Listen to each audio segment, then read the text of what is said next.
Hi, and welcome. My name is Lindsay Barton, and I'm a program manager at Junior Achievement.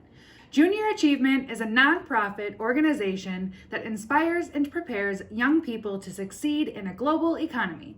And we do that by teaching students about financial literacy, work and career readiness, and entrepreneurship. Today I'm going to talk to you about a program called JA It's My Job. This program teaches you key interpersonal skills necessary to get started in the workplace. From introducing yourself to coworkers, acting and speaking in a professional way, and active listening. Today's lesson is communicating about yourself. In this session, you will learn some important tips for behaving professionally.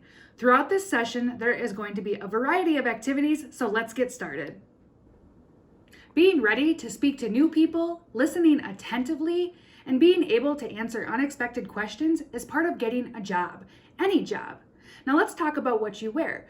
Would you wear the same clothes as you wear to school, to a job interview, or the workplace? Probably not. Dressing professionally means wearing neat, clean clothes with no rips or tears and closed-toed shoes. Professional dress is important in even any entry-level jobs like a movie theater, ice cream shops, or similar workplaces. Let's get started with our first activity called Professional Manners and Language. And please take out the following handout and review the top 3 boxes that are labeled appropriate manners for work, appropriate language for work, and inappropriate topics for work. Interviewers look for manners as part of the hiring process, and bosses and coworkers are expected to treat each other with courtesy. Think about the manners you learned as a child that you still use today, such as being on time, using please and thank yous, sitting up straight and don't slouch, make eye contact, shake hands firmly with someone you've just met, be kind, and keep your voice down. The manners you were taught growing up will help you be successful at work. Now, let's think of ways you might behave and communicate when you're at home or hanging out with friends than you would in a workplace. You might not pay as much attention to your posture or body language. You might not shake hands with family or friends, and your voice levels might be different. Now think of ways you might behave the same when at home or hanging out with friends as you would in the workplace. You will show up on time, use your please and thank yous, and be kind and respectful. Now, I mentioned shaking hands. You should know that adults meeting for the first time generally do shake hands regardless of the setting. Now let's talk about a proper handshake. Shaking hands properly and looking someone directly in the eye as you introduce yourself is your first opportunity to make a good impression. So I encourage you to practice this on your own with a family member. And I want you to stand up, extend your right hand, grasping the other person's hand firmly, but not too tightly. Move your hand up and down and make eye contact.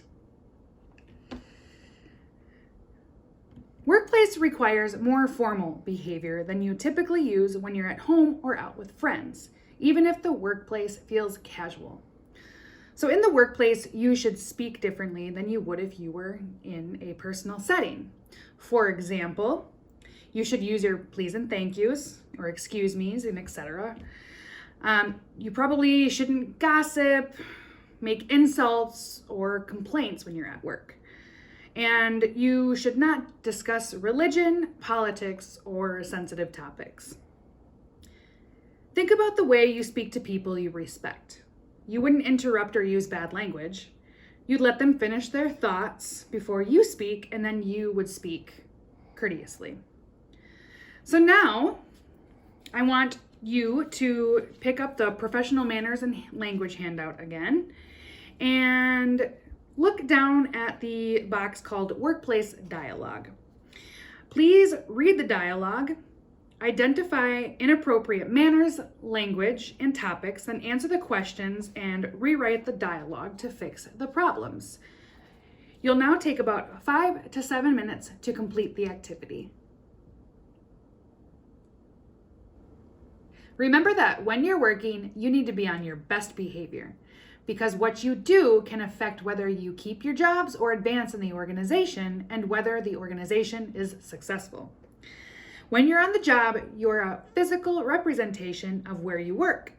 If people see you acting carelessly or disrespectfully, it can affect their opinion about you and your employer. They may decide not to do business there, or they may even share their negative feedback and impressions with others or on social media.